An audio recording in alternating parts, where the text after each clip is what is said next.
Not too long ago, we released a video on our channel where we talked about iconic games what we didn't like. To restore balance to the universe, we decided to tell you about some fantastic games what for various reasons have gone unannounced by a large number of players. Naturally, when talking about the most underrated games, we can't ignore the truly masterpiece game Prey, which was released in 2017. This is an excellent immersive sim created by the experts at Arcane Studios, who also developed Dishonored and Wolfenstein. Everything in this game is superbly crafted, from gameplay to narrative. However, despite this, the game somehow went unannounced by many and didn't break even. Do you know another recent game what also didn't break even, despite receiving numerous awards and widespread public recognition? Alan Wake 2.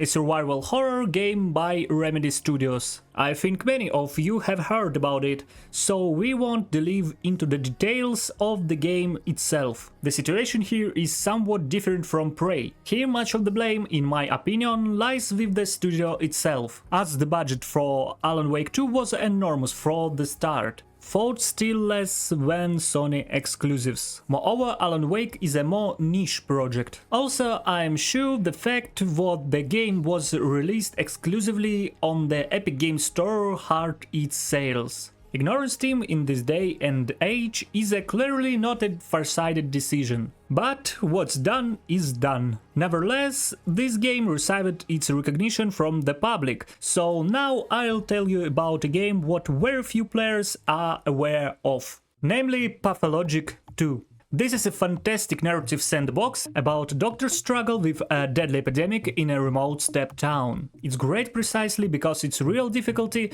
is embedded in the game design. The player's problem is not strong opponents, but rather what time and the world itself work against you. Unfortunately, this game failed in sales and didn't gain popularity among players. It's hard to say what caused this failure. Perhaps it was the lack of funds for an advertising campaign, as the studio is relatively small. Or maybe the developers couldn't fully convey their game's concept to players. Or perhaps something else. In any case, I definitely recommended this game. In my opinion, it deserves much more than it has now. Next, I'd like to tell you about another wonderful game what unfortunately also went unannounced by most players. Psychonauts 2. Psychonauts 2 is a platformer about incredible physics abilities and mysterious conspiracies, stylish, spectacular, and with great humor. You must guide your hero through the dangerous labyrinths of the minds of friends and foes to defeat a ruthless psychic villain. Both the press and players have praised this game, but the sales still left much to be desired. The problem here was definitely the insufficient budget for the advertising campaign, since the developers barely managed to scrape together the money for the sequel's development, even with Microsoft's help. Nevertheless, the game turned out to be truly interesting, and if you're looking for something to spend a few evenings on, Psychonauts 2 is an excellent choice. In the context of this video, it would be remiss of us not to mention a game like Deus Ex Mankind, whose sales failure led to the freezing, if not the death, of the entire series. In my opinion, this part is the best in the series since this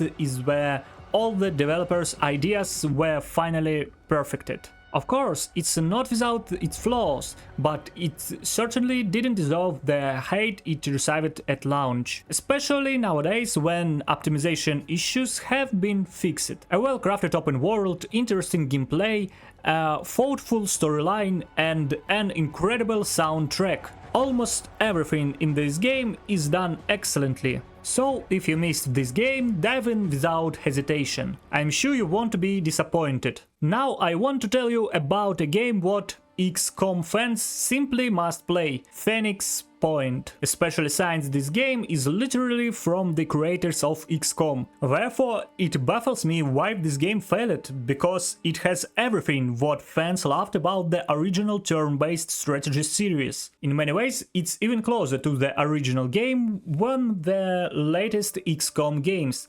yet it still manages to be quite original. In my opinion, missing out on this game if you're a fan of turn-based strategy RPGs is a huge oversight.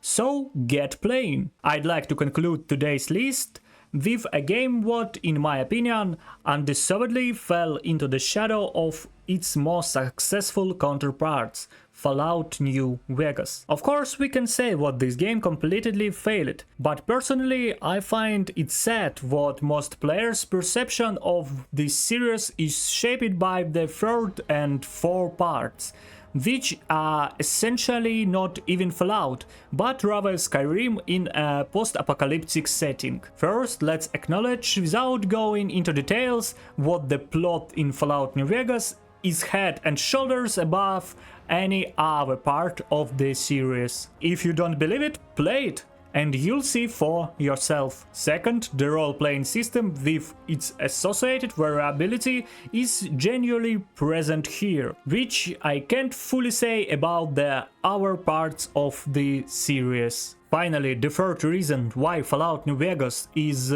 in my opinion, the best in the series is its aesthetic, which is a direct heir to the first two parts.